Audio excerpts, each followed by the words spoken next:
This is the Dstry.MNL Podcast. Okay. Napanood ko yung some of the prelims. Pero yung fight, ah, yung FS1 hindi ko napanood. So yung napanood ko yung sa De La Rosa, which was actually it was pretty entertaining. It was better than the Neil Magny versus Condit fight. Na-disappoint ako ron. What the hell, di ba?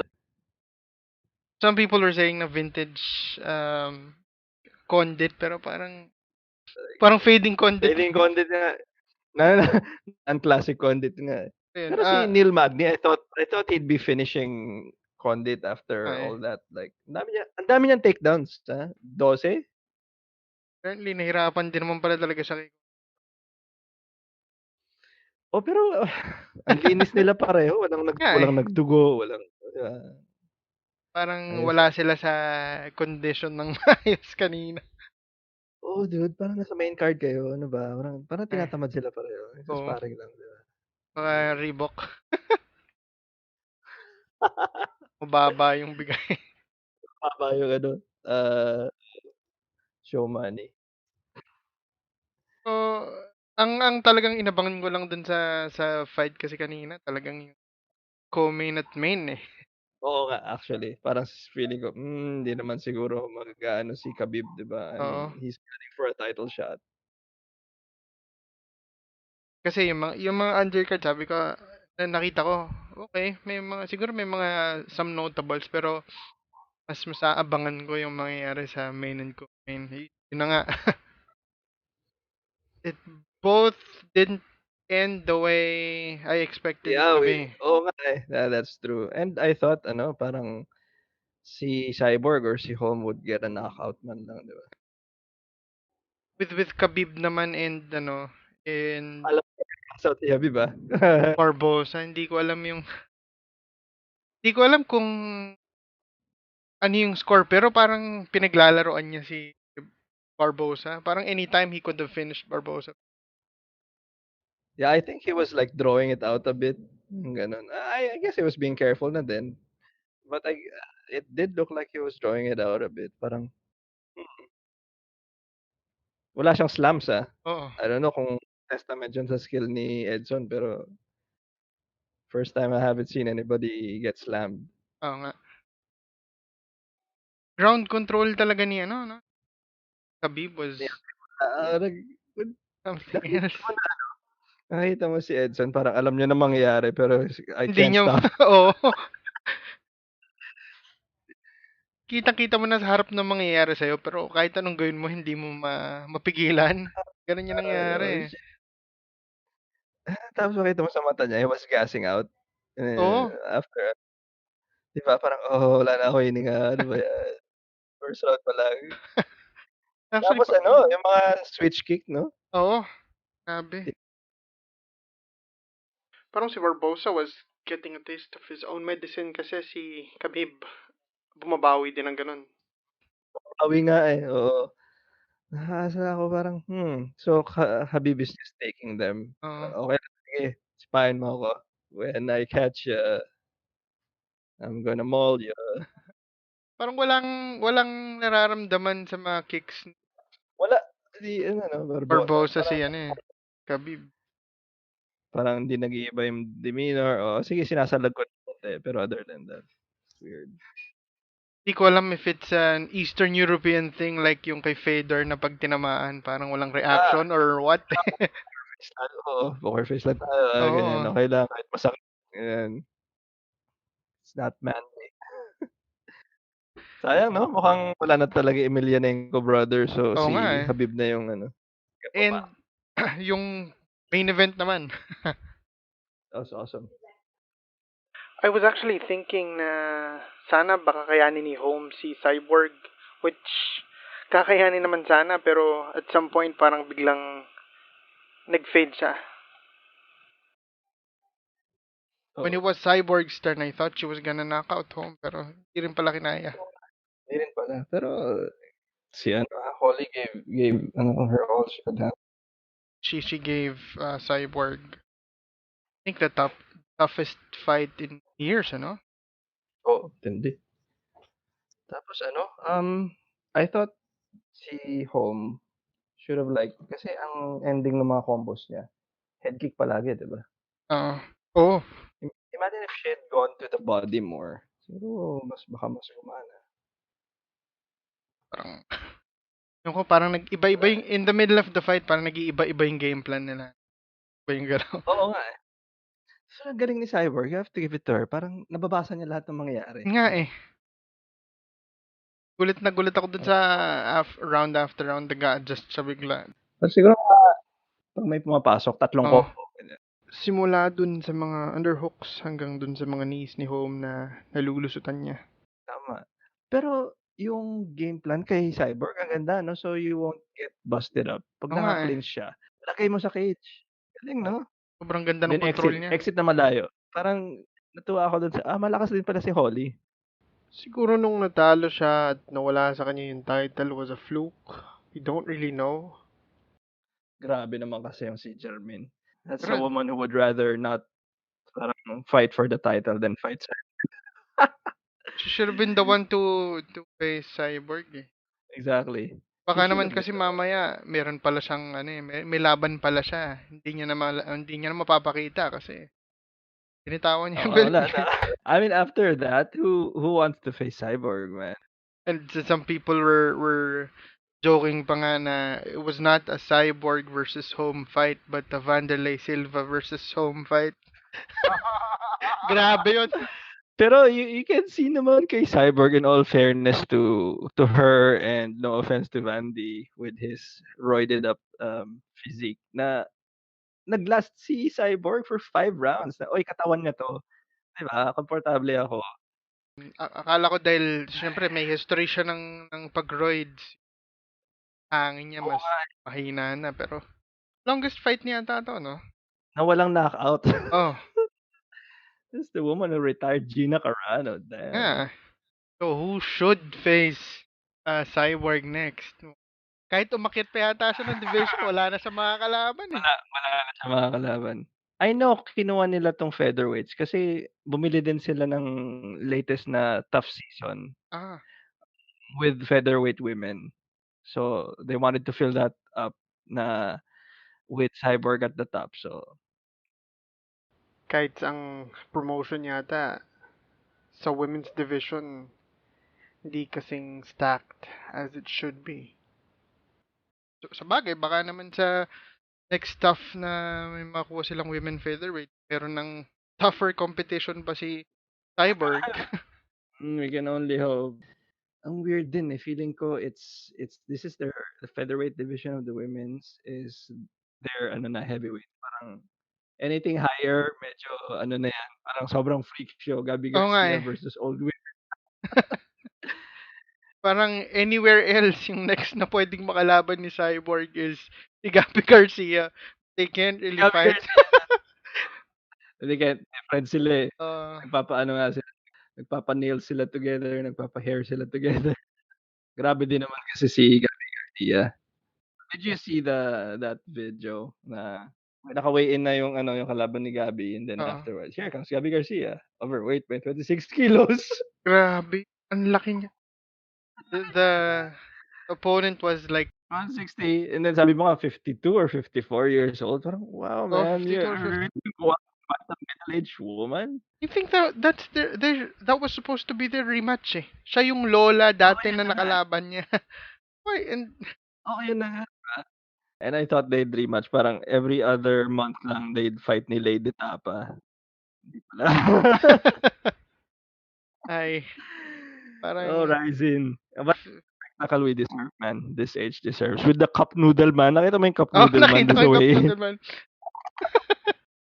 Awesome, awesome. Like, they don't care if it's roided up. Basta may mag-complain na lang. Buti nga nag-walk out yung kalaban ni Gabby, Yeah, di ba? eh. I mean, Well, ano yung sinisigaw niya? She was shouting something. at least she has all the right kasi naman you're Naman, grabe. fighting You a need to accept heavyweight. that freak show fight. Grabe. It's Brock Lesnar versus middle-aged woman. Yeah, eh. Parang if they would set up a man versus woman fight, I think Gabby Garcia Yun na would yun, eh. get it. Gabby Garcia should, take that one, 'di ba? Weird Si talagang weird. Shinji is fighting yata din tonight, ah. I don't know who she's fighting though. Anyway, And anyway, okay naman. and enough for that. So we started this one 4 months ago. Yeah, 4 months. This is gonna be the 9th episode, Yeah, final one for the year. final one for the year, and hopefully we can start 2018 with a bang for our next for future episodes. Yeah, iba Uh, ika nga nila we're ever improving at least 1 or at least 5% naman per episode. but it seems like we really have to show our faces on the future episodes. Yeah, siguro kuha na rin tayo makeup artist or we could go out with Sakuraba masks, mga ganyan. Yeah, pwede. Yes! Para 'Di ba? hindi pa rin halata na tayo. Oo, kasi yung mga mystery man, mga parang Oo. Slipknot na we gotta find ourselves nice masks. Oo nga. If anything, ang gusto kong mask parang kay Corey Taylor. Oh, yeah, that would be Yeah. nice. Ako kahit yung parang yung isang kabanda niya na puro nails yung palabas. Oo. Parang siyang pinhead in reverse, Parang sa 'di ba? Pinhead. Yes. Oo, pinhead in reverse, palabas yung nails. Kaya lang by then, baka isipin naman nila we're... Hindi yata tayo ano, Ano? parang MMA podcast, baka music Baka, and metal podcast. baka isipin nila metal or baka pro wrestling podcast. Pro wrestling. Oh, it's not pro wrestling hosts. Yeah, ganun. Oh, which is not too bad. Pero, well, meron ng ano eh, pro wrestling podcast na local eh. Oh, okay. Yeah. Oh, we should listen to that one. Are they any good? Are they like just Yeah, no? they mostly they actually talk about yung Philippine wrestling revolution. PWR? Yeah. Okay. I think one Oh, of the alam ko hosts. kasi yun lang Yun nga, eh. yun lang Have naman you din. have you seen those? Legit sila pero Oo. kulang pa rin yung mga kulang pa rin yung mga wrestler, eh. Meron silang dito training camp to become a pro wrestler with them. Damn, we should visit that one Yeah. and see what like That's gotta be challenge interesting. everybody to snap down city. Oh. And Funny. what's interesting with that one is Sigabay. For Lales, one of our Yeah, guests. Sigabay for Lales, he reached out to PWR to apply. You mentioned that. You did? Yeah, No, he mentioned that before.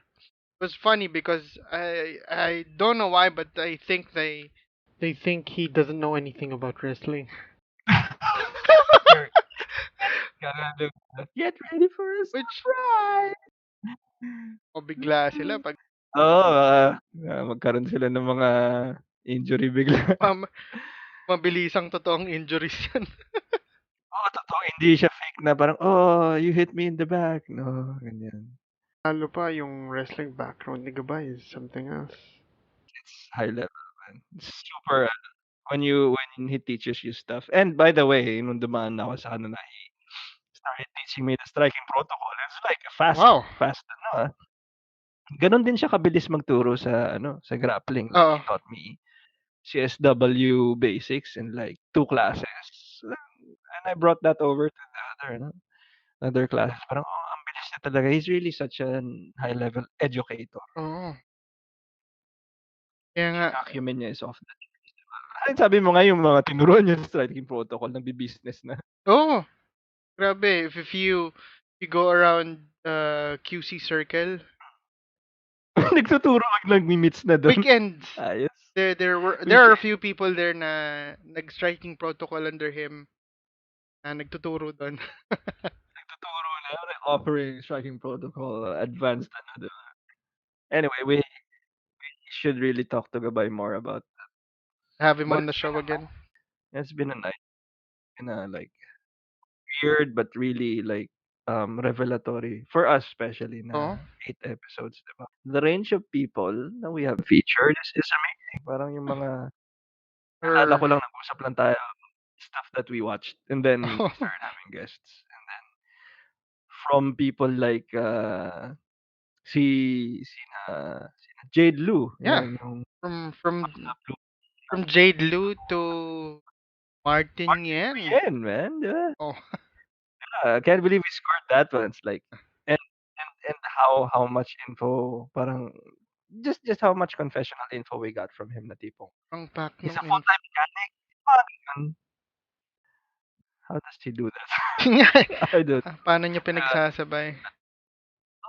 family siya, may 2 kids, he runs an auto business, so where he's a mechanic, and then 2 division champ na MMA. Wow! And hopefully by Sana ba? next year we can well have more guests on our show. And not only Martin yan, siguro more fighters from 1C and other promotions. Mga fighter. Maybe, hopefully, someone from the UFC then or Bellator. Exactly. Even the local ones na up and coming, like UGV, Yeah, Predator, yeah. or URCC, hopefully. Yeah, hopefully nga Yeah. we haven't really gotten their schedule for 2008 yet. Hopefully, pag meron na, we can set up an interview. Siguro something like their founders. That would be Oh, yeah. interesting. Yung parang dapat yun interesting, like history of the start of local MMA, 'di ba? Yung mga progenitor. And how was it back then, yung mga underground fights sa mga garahe, sa Yeah. mga parking lot. How they actually gained a lot of following sa local MMA. Building something like that is no joke. I guess parang tayo din na, we're still Oo nga, starting up. oo nga eh. And we haven't introduced ourselves Yun yet nga, oo nga actually. pala. When did you start, parang fandom? I started out martial arts in general, pero in 2007 when when I started training in Muay Thai, Mm. it opened my eyes to, well, actually hindi pa nga international MMA yun.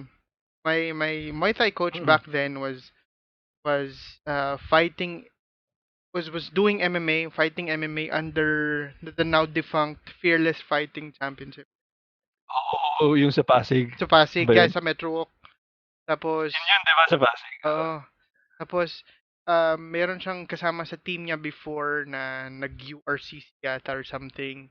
So, yun, that opened my eyes to MMA. And then I started checking out the UFC, Pride nga. The rest was Oh, history. may pride pa. Oh, may Pride ba nun eh? Well, how about you? And then you started your, 'di ba? Wait, you started training Muay Thai and then you eventually transitioned to 'di ba? Grappling and MMA. yeah. Actually, parang after a few months of training in Muay Thai pa lang, I noticed how my coaches were training grappling, and well, when especially when they were training for their fights back then, sabi ko, wow, I wanted to do that too. So yun, nag-start sila na tinuruan ako, pero mas matagal na ano eh. I mean, mas mahaba yung training ko ng Muay Thai kesa sa grappling kasi they Mas they striking. oo, they weren't really that high level, I guess, in terms of grappling. How they did it was they would cross train sa Bootlegs lang ibang ba yan? um, ano eh, parang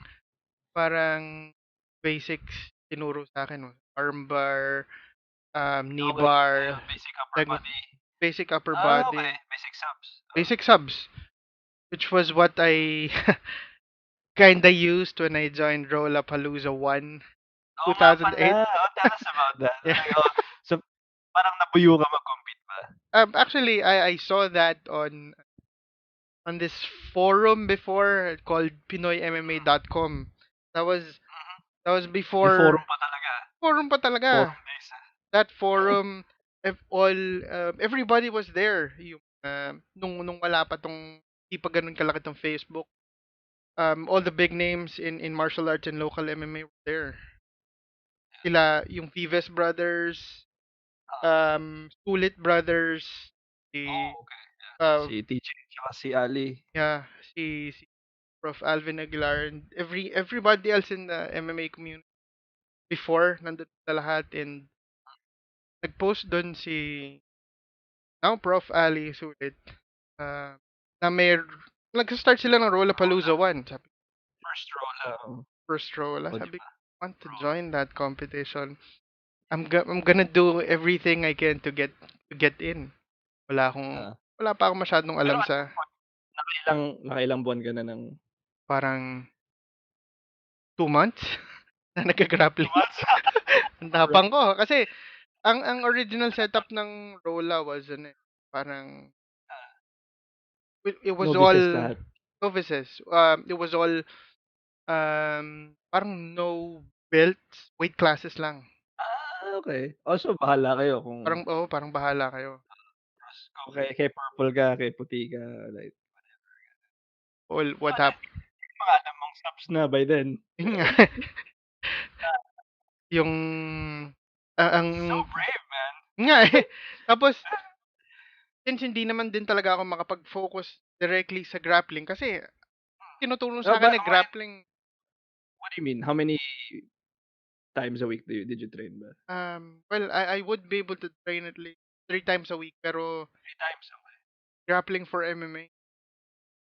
Ay, ano siya? So may integrated na strike sa So dapat. parang how do you defend yourself from strike Malayo through yan. grappling? Ang layo talaga. Okay, so you get to the competition. Nag-weight cut ka pa ba? May ganun pa. Yeah. Nag weight cut ako Ilang kilos? 20 kilos ata. Ay, hindi, wait. 77 kilos. 77. Okay, okay, gets. Kasi 70 ako yun eh. Oo, 155 pounds. Anyway, okay. So you get 77. there. It's like, nakagi ka ba? Yung Hindi, ano mo? nogi siya. Nogi pa siya nun. Okay, good. Mga kasabayan ko pa sa competition noon were the likes of Alvin Ramirez when he was starting out. Oh, okay. URCC. Yeah. Okay. Nag-umpisa na siya sa URCC pero sa grappling scene, everybody na sobrang high level na din ngayon kahit pa paano sa grappling were there. Sino ba? Kahit dun sa middleweight division kasi ko nung nag-compete, um, four lang yung entries na sa middleweight. Hindi pa ako nakalusot. Four pa five. So, kumbaga, you would have gotten a bronze one if you Oh, had just won one match. if I guess if I was able to get my second opponent to tap, baka naka-bronze pa ako pero Yun na yun. kaya lang hindi Yes. talaga kinaya. Pero and what's So, it? yung first match mo, how was it? First match ko was that guy actually won the gold for the middleweight. Oh, okay. He So, he was went all the way.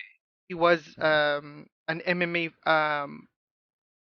MMA fighter na back then. Fought for Fearless Fighting Championship, tapos join competitions like that in grappling here and there. That was also um first time that I saw FMA get integrated grappling. Yung handwork ng Arnis para makaiwas siya sa takedowns and Para makakuha ka ng grips. para makakuha ng grip, sabi ko. Ginagawa niya. I am so mystified. What is this magic? Eventually, he got me through Americana yata. Okay. It, Lock. yeah, arm lock. It wasn't exactly done right kasi hindi naman ako nag-tap because masakit. Nag-tap ako dahil nangangawit na ako. Mali kasi yung gawa niya. Hindi mo na maramdaman. Hindi ko na maramdaman. Hindi naman siya nabali or anything. Tapos ang malala, that was my right arm. My second Right arm. For my second match, I tapped a arm bar na sobrang secure talaga on my right arm Armbar siya. again. Oh, damn. Hindi man So, lang sa kaliwa. di man lang sa kaliwa. So what happened with that was after ng competition, a few days after ng competition, gumagalaw yung right arm ko. Namamagana. Yeah, talagang injury of battle. I had to get therapy for that. You were the first to roll, You were a pioneer, dude. Nga. Diba? What was it like afterwards? Parang were you like, okay, that was fun. Let's do that again, Nga, or like, I actually wanted to do that again, pero um, sabi ko I would want to get back to training and have better training than before I compete. Oo, ayusin naman natin. So, ayusin naman natin. Oh, Kasi, in between the training sa gym ng grappling, I would go to YouTube to watch yung moves. Tapos I would do that in the gym. YouTube. Yung YouTube. Okay. And I'd also download yung mga grappling, tutorial videos pa before. So, susundin namin yun. Which was Anong year yun, JC? 2008. Yung 08 first Oh, 8. Lola. Stig. Stig. And then you started training again dito sa ano na, sa Um, UGB when actually, 2000 or uh 2015 pala was when I got back to training again. I mm, That was for boxing lang.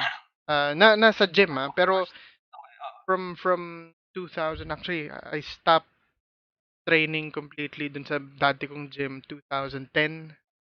What happened okay. was I just um went with one of my coworkers before na was part of the Philippine amateur boxing team. High school yata siya. So he would teach me some moves here and there. Kasi nga, yun yung pinaka-boxing training ko. Pero yung formal sa gym was 2015 na. Ganun kalayo yung gap. Yung kalayo yung gap. Pero, Damn. yun nga. You were always kind of athletic, Yeah, would you say? Okay. I Sporty. I always Hmm. I guess I always preferred to do martial arts over other kinds of sports. I mean, I've Ano, kunyari, because I was never like a big fan of like ball sports or team sports talaga. Ikaw ba fan ka ng mga teams ganyan? I guess parang part na lang din kasi ng culture na I was in nung bata ako na uh, everybody has to join a team for this sport or that sport. So I played baseball, I played soccer, I played basketball. Pero that was Yeah. just yung parang mga um, inter grade level or inter section na intramural sa school. Not exactly yung parang mga dumadayo pa sa ibang barangay para maglaro ng basketball. Pero eventually I found na parang ito sa martial arts talaga sa boxing. Mas Dito masiyang ka dito. masiyang talaga ako dito kasi nga when I started, coach ko din nagulat sa akin kasi well, sabi niya um sigurado daw ba talaga akong wala pa akong background kasi back then um medyo maayos na agad ako before ako nag-start mag Muay Thai, medyo sabi niya, Meron ka ng sipa, i-develop na lang natin, may form na." Sabi ko, that was Well, all maybe you're just a natural kicker, you know, siguro you nga. kick people in the ass. But wala, nade-develop ba yun sa soccer? Siguro may ganun, di ba? Ah, I think so, yeah. Nade-develop naman din sa kasi well, they have their proper way of kicks and soccer. Kicking. Oo nga, I'm sure. Sabi ko I nga, see. aside from that, um, was pretty much watching old martial arts movies and see how they Exactly, do it. exactly. Damn. Old Bruce Lee stuff. Bruce Lee stuff, Oo. old Jackie Chan stuff, ganun. Mga animated ganyan. Jackie Chan stuff, special. Oh my God, the Drunken Master ones Yeah, with Sammo Hung pa. you would rent out Betamax to watch it. Oo, oo, Beta VHS. And how about you pala? What got you into Ah, the whole ano, MMA thing? well, nasa radar ko na 'yan early on, parang late 90s merong mga weird, "Hey, have you seen this?" Tapos may magpapakita. Yung bahay nung kaibigan ko parang naalala ko nakita ako ng one UFC, I think. Because I remember Chuck Liddell. I really remember Chuck Liddell. Si Chuck Liddell yun, naalala ko siya. And eventually, next one, next UFC. And I was a big nerd talaga in high school and college. Ganyan. I would focus a lot on the humanities and the arts. Since I wanted a journal and a writing career eventually. Pero naalala ko afterwards, parang mid 2000s, I really got into it with Randy Couture, ganyan. And then si Tito Ortiz pa yung medyo ano nun, 'di ba? Oo, Medyo Tito Ortiz. star ni ah, tapos sabi ko, "Ano ba 'to? What is that? All this hugging and ano, and weird man to man ano embracing. Ano talaga yan? Why don't they just like, strike each other?" Pero it was kind of fascinating in a way because there was a lot of blood. So yun, uh, I started to really get into it nung ano na, I started covering it. First one I covered was really the first one championship. One FC pa sila dati Hmm. in like 2011 ata, Yeah. 2010, probably 2011.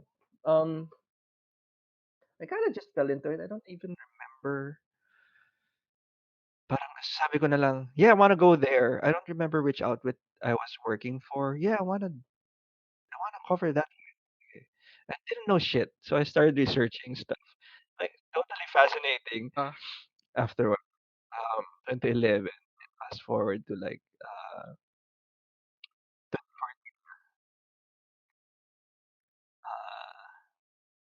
got married. Oo. And I'm like, okay. So nakailan na rin akong coverages with one championship. I wanted to do other local MMA, but the outfits I worked, I didn't really want them. Parang, oh, gusto niyo ba yung URCC? Because I can probably do that one. Wag na lang. Gano'n. Parang medyo lockdown. Hindi naman lockdown na pan. Parang, with the way the reputation of the MMA scene was, it was kind of, ah, may aura ng parang pro wrestling, ganyan. Medyo may ganun pa nga sila ng konti for a time eh. Hindi pa kayong sport na gano'n or like parang barugan lang ba kayo? Para kayong fight club, parang mas fight club sila. So, fast forward to like, couple of years, I'm like, "Okay, well, since I'm covering this a lot, maybe I should like maybe," because I do that a lot with the beats that I work in.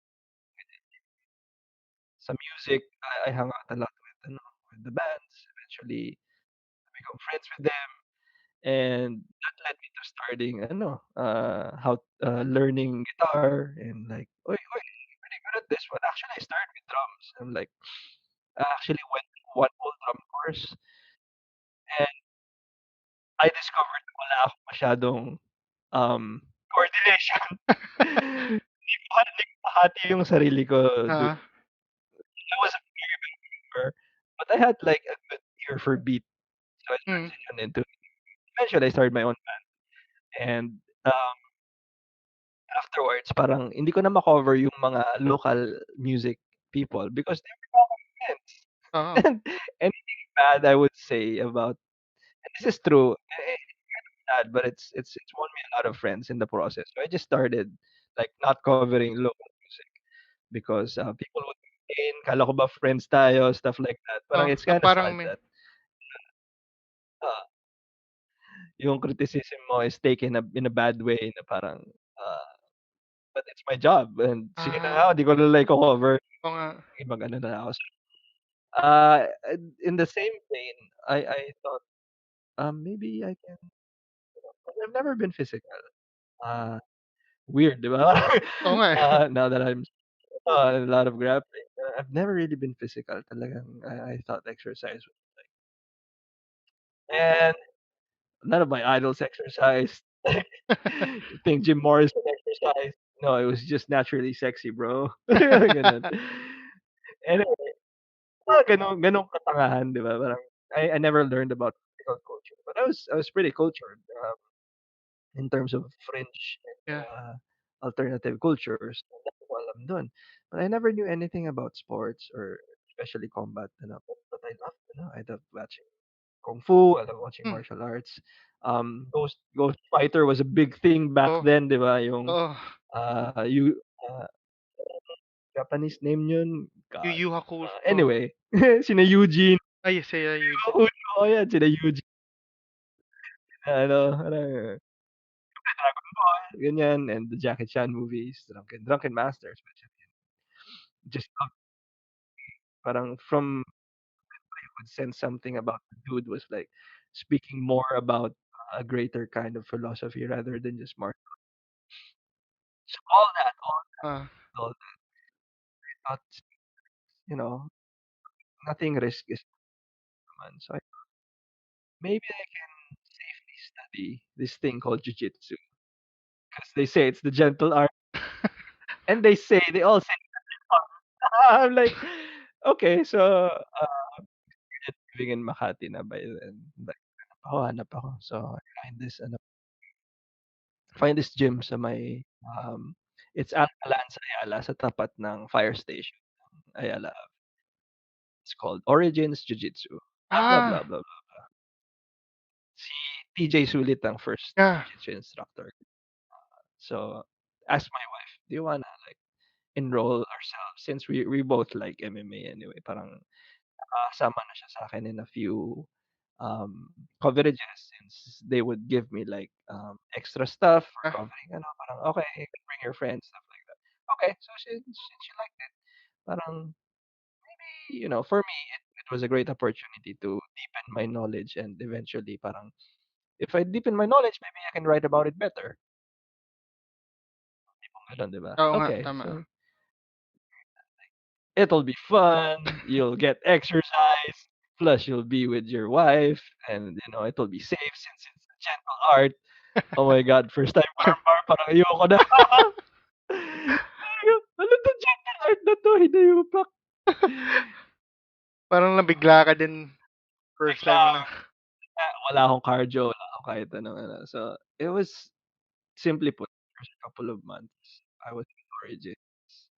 And their gi I enrolled in the no-gi, class. And gi their gi specialists parang, um, they had different takes on the techniques, which were not specifically for they just took off their kimonos tapos iba yung grips.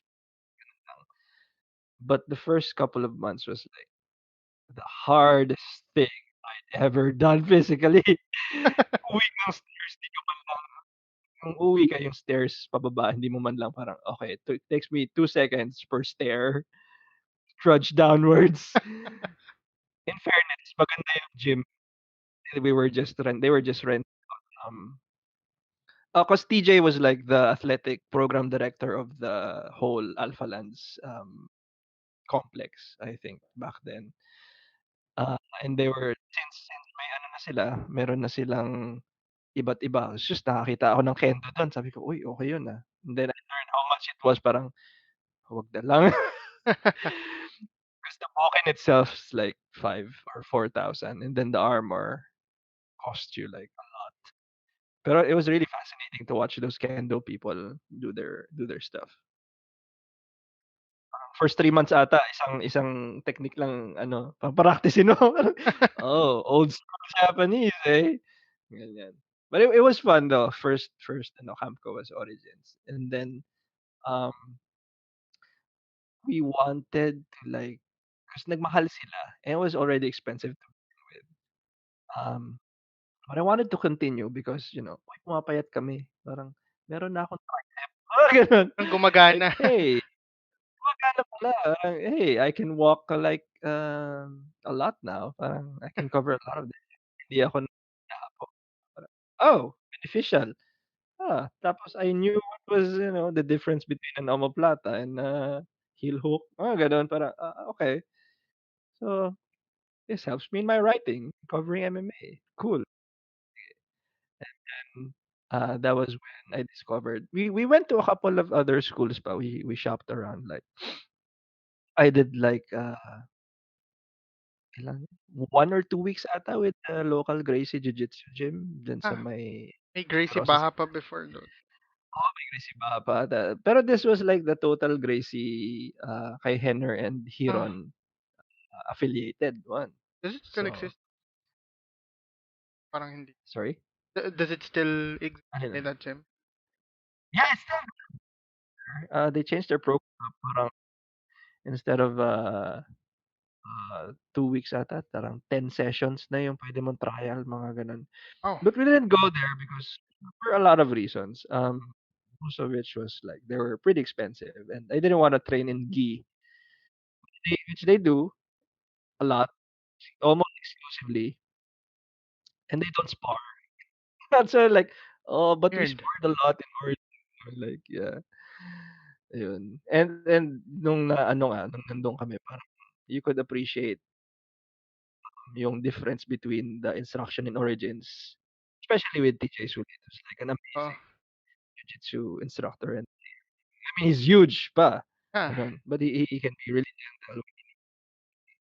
Tapos dun sa Gracie, and then eventually we tried a few others, but, we landed eventually in KMA Martial Arts, which is run by Professor Stephen Camphouse. We discovered a great, Nogi and MMA program there. So that's what I joined. 2 years. Ah, continual yung coverage ko niyan, and then parang dahil nga malalim na yung knowledge ko, parang I kept getting more, writing gigs because I knew what I was talking about, oo nga. 'di ba? More or less. Um, gained through popping my freaking joints and, one time literally bleeding on the mats kasi hindi naggupit ng kuko yung spars Ouch! ko. Mga ganito pala kapag athlete ka, damn. But total nerd that. Such a revelation kasi it's so hard, and, it was something, the learning curve, I could see the learning, parang you just needed to dig in, and through time parang yun nga, parang now that I look back on it, um, the learning curve is steep. Steep meaning hindi mo nakikita yung improvement mo until you're like a couple of half a month, half a year in, Oh. parang, "Ay, okey." And then, okey, and then you look forward and see, malayo pa pala, meron akong hindi alam. Wow, it's staggering, the amount of just with grappling, not even like or just in between I started with just for fun really, Hmm, bitin Magaka, I wanted to like take a break from grappling. Okey pala mag-striking, okey. yeah, oo. Pagod ka rin pala, parang cardio is so in, 'di ba? Ta's iba yung ano mo, you're kind of more like, striking feeling ko parang mas race car ka, 'di ba? Oo. Mas um, ah, paano ba siya i-describe? Kasi parang yung training mo, when you do grappling, siyempre kailangan mo ng maraming hangin diyan. Pero Oo, when you yung train striking, when you train striking, hindi lang hangin kasi magugulat ka. daming kailangang isipin, 'di ba? The Oo. form and distance, And kailangan kunyari, mabilis ka. kailangan mabilis ka. Yung reflexes mo, just like with grappling, should good. Um, merong times na parang you really have to push yourself Oo, further. oo, yung tipong wala na akong hangin, "Te ano pa, Parang hindi puwedeng 20 na wala lang." kang hangin. What? Eh, sa grappling 'di ba puwede kang pahinga, pahinga. Oo. Tama mo lang yung frames mo, pahinga ka muna, ganyan. Ah, striking hindi, mga tipong kunyari when we would spar sa gym, kunyari third round na. Kahit anong Mm. gawin, minsan sobrang pagod mo, kahit anong gawin mo, kahit gusto mo pang mag-hit ng isa pang strike, ayaw nang umangat ng braso mo. Yung mga ganong moments. Ano nangyari? I can't feel my arms. Oo, ganun weird. So ayun, parang ang laki pala ng difference, and it was pretty revelatory, the kind of physical culture that I was discovering, not only with other people, parang na-appreciate ko yung level ng caliber, tsaka nung training, yung technique, with high level athletes. I was appreciating, like, I was discovering my own parang limitations and abilities. Nung sabi mo nga parang kailangan i-push mo yung sarili mo, 'di ba? Sa jits, since it's a gentle art, parang you focus more on how you can implement game plan, in terms of yung body type mo, tsaka yung proclivity mo for, like, okay, you tend to move more on the left or the right, mga gano'n, 'di ba? Because everybody has a preferred ano for an arm bar, parang, ayoko dun sa kanan, mga Oo. gano'n. I just move naturally to the left, mga gano'n, 'di ba? So you're more like feeling ko a bulldozer kapag sa grappling, gano'n. Natatay ba, bagal parang, pero you're just mowing down everything in your way. Sa strike, ang race car na, maneuverable mo, ang bilis on your feet, gano'n. So yun, after a couple of years earning 2 stripes sa, KMA under Team Fabrizio, may crossroads ako kasi nga ang dami kong pinagbabayaran na appliances since we were newly married, ganyan. I told my coach parang, "Puwede bang, time out muna ako." And that's when, a little before, that's when I discovered Brazilian Luta Libre naman. I took a trial class with ano, si Master Afonso Celso dos Santos, whose fight name is Sego, which is incidentally means blind in Portuguese. So he's like, he's the blind master, 'di ba? And it was acquired now, because they say he fights like a blind man in a rage, ganyan, or something like Yung name. interesting, 'di ba? So nung nag-start ako with him, it was so different from jiu-jitsu because it's catch wrestling. That I was so fascinated kasi ang streamlined ng curriculum and the way it was taught. Like, there is no position before mission, and there are hell of a lot of missions. This is awesome, but it's catch wrestling. So I really started to feel the pain. Na ako to it. Different kinds of pain. There was no like, bawal sa jiu-jitsu na mag-grip. It's just a lot of rules sa ano, sa luta libre, since especially with ano, sa lineage ni tradition, Hmm. prizes, kind of streamlined savagery, tipong you chain your submissions so that eventually nade-demoralize na lang yung away mo. Grabe. Brutal. Right, this the philosophy is so different, and it shows, parang when I go up against, mas jiu-jitsu players, implement luta libre, just catch wrestling philosophy. I would kunyari, I would mat return them over and over, so they would more or less hit their heads on the mats. Yung mga tatlong ganun lang, medyo na-demoralize na yung tao. You can literally feel them softening up, and then you go for the sub. So there's no really position before submission. It was fun really. So I really did commit to it eventually, and, it was so rewarding because I earned the orange belt. Yan, recently orange belt sa Luta Libre. Congrats again. Oh my God, parang wow, legit martial artist na ako. Ganun parang thought that I would reach this level Oo when I nga. started this, like, almost 4 years ago. Um, Nagulat lang ako with the level of conditioning and the level of, technique I retained in my head. And it's really parang served, me in my writing and here with us in my hosting. Parang hindi na hindi na siya parang surface, 'cause you and me, we know there are like commentators who would just say, "Hey, that's a judo throw." Yeah. Or that someone, uh, okay, tell us it was a switch kick or the difference between Katame and Ashigarami, mga gano'n. Yeah. Uh, Dude, it really serves us in a way na I never thought it would, especially after like, cash wrestling specifically, luta libre.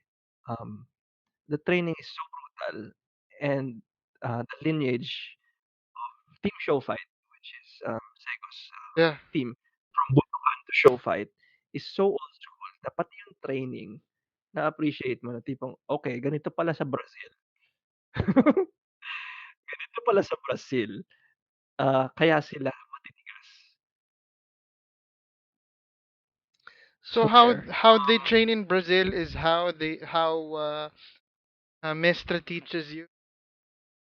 Yeah, exactly. Oh. I really hated it, 'cause he would go easy on me. I could feel it kapag mag-isa lang ako and I Yeah. would request, "Puwede ba, ah" Minsan kasi nobody would show up and kami lang dalawa. So I would ask him, "Puwede ba mag-MMA drill?" And he would make me do MMA drills. But MMA drills were like jiu-jitsu focused.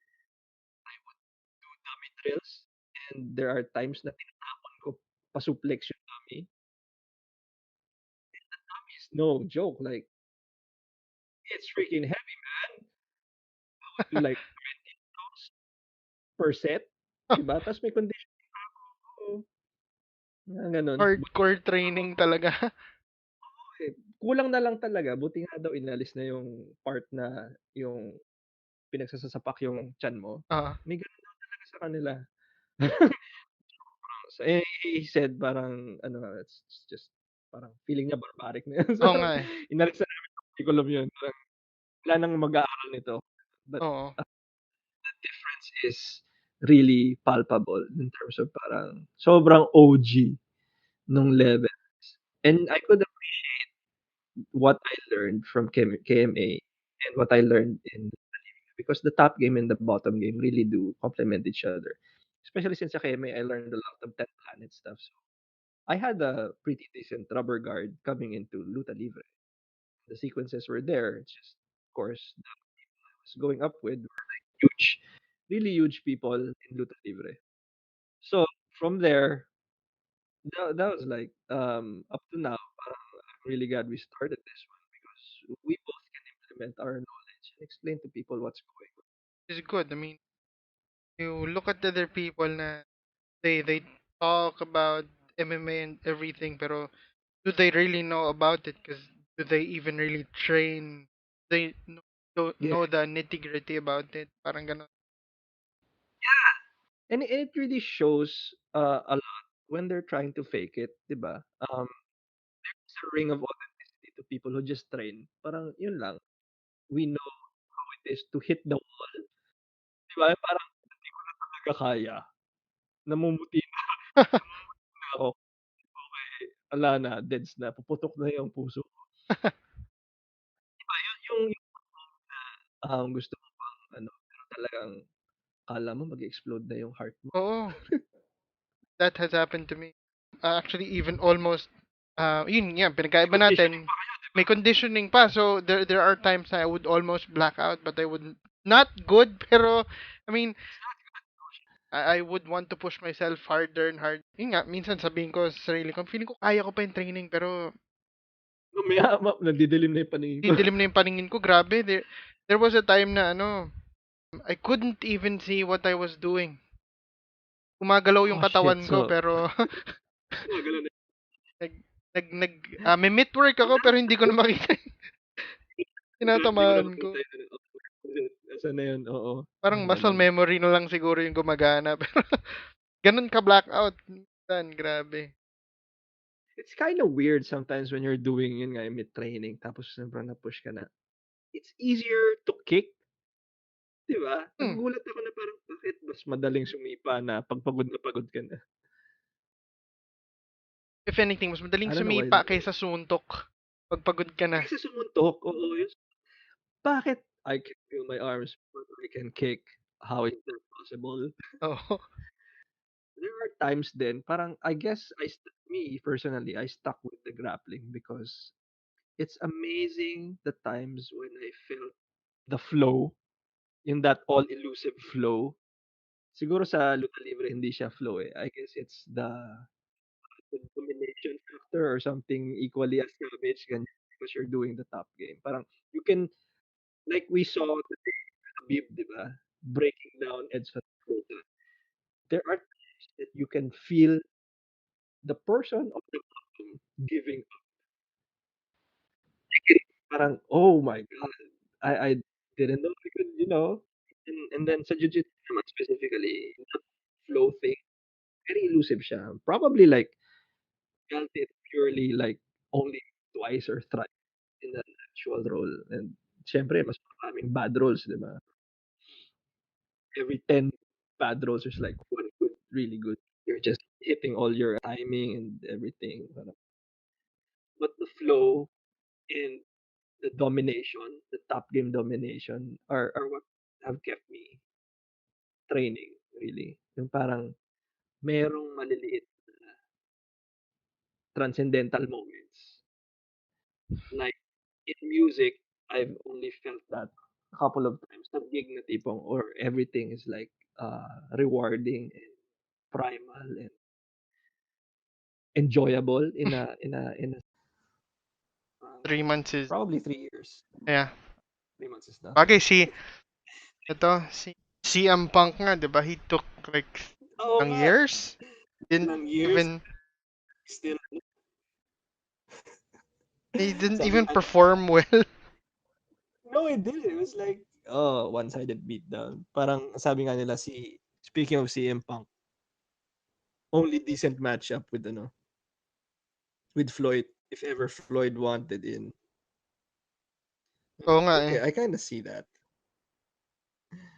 Di ba? Bagay, baka nga may advantage pa ng konti si CM Punk kaysa kay Lloyd. Kay Kahit pa Floyd, paano. oo, kasi he trains at True Sport, di ba? Paano, mas may MMA background siya. He knows the rules. Oo, totoo. Tsaka wrestling siya, di ba? So, it's not too bad. Anyway, for hopefully 2018 will be a better year for everybody. 2008 specifically. Ah, Congrats to Cyborg and congrats to Habib. Hopefully he gets a title shot. people are asking si ano muna. Alvarez muna. Pero no. Si Tony. To, Nice, pero no. kay, Okay. kay Eddie versus Khabib pero hindi. Hindi. I think either Okay. Ferguson or McGregor na diretso. Pwede. Pinakita niya kasi kanina parang he has the tools to possibly even KO either McGregor or Ferguson. Oo, si Tony. Malalaman natin. Hopefully they make that fight happen. Oh, we didn't talk about ano pala, no? One last thing we didn't talk about. You said CJ De Tomas just Yeah. got cut. About that, yeah, parang nauna na yung announcement sa fighters who were gonna be cut. Then halos pagkatapos noon, nag-fail naman siya sa USADA testing. Or Oh, damn. something na sa diuretics. I Oo nga, think bawal it sa USADA. bawal sa USADA eh. They don't know where kung saang supplement possibly pa nanggaling doon. Pero I'm sure CJ and his camp knows what they're doing. Kung nagkamali lang or what, they're gonna find out it. Hopefully, yeah. Hopefully they They can appeal or something. Kasi ang dami nga naman bawal kasi. oh. Pero apparently according to CJ's wife naman, they're waiting for the next results dun sa sample A nga ni CJ was Ni doon CJ. nakita yung traces ng diuretics. Okay. Kung naghabol kasi siya talaga ng weight, kaya he needed to lose weight faster than usual. Meron, kung tutuusin nga, meron nga namang ibang more natural supplements to take for that. Yeah. Exactly. Diba? Why take that one, diba? Hopefully, this camp releases a statement about it. Maybe siguro Yeah, after actually, the new year, it's too few Filipino fighters as it is sa UFC. parang right now, dalawa na lang. Sayang. Oo. Actually, Sayang. munti ka na, di ba? Gabdi got cut earlier on, tas biglang napagbigyan Bumalik siya. siya for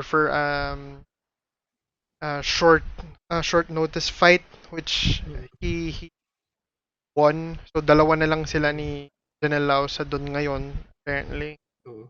because of the mukhang normal pala sa UFC na for 0-2 fighters Okay. na they cut. So They cut to. hindi na lang nila ina-announce yung iba, pero nawawala na lang bigla sa roster. Yeah, parang, kung hindi ka makamake sa bloody elbow sa Bleacher Report ng, UFC fighters cut, blah, blah, blah, blah, blah. Oo. It's quietly not announcing them. Pagi si CJ is like 20 years old, 21. Layo pa. Bata pa niyan, layo pa mararating. And, Pero sayang kasi nga UFC. well, marami naman ding nakakabalik pa sa UFC. So, we'll see. Sana mag-champion siya somewhere, di ba? Tapos Yeah, tingnan siya ulit. Well, good luck to CJ. Good luck to CJ. Well, Bakit? kung ano man yung nangyari, well, we still support you. Exactly. Ah, It's not like we'll stop supporting you. because I've been hearing people who've started bashing him because of the Kasi incident weight cut. kasi yung weight cut thing, and yung yun nga nag-positive sa test. Well, we can't really judge them because I mean, well, we have no right to judge them. Lalo pa this podcast of ours, we've come to meet fighters now. We're struggling so much with the weight cut and tapos Oh, ang daling magsabi na we don't know what's going on. Yeah. The full info on that. Grabe. Anyway, Thank better you so much. Thank you. Everybody. Damn. Thank you for sticking with us. We'll have more by next year, definitely. A bigger, better episodes next year. Exactly. Happy New Year. Happy New Year. Happy New Year, everybody. Good night. Thanks, JC. Thank Good you. night.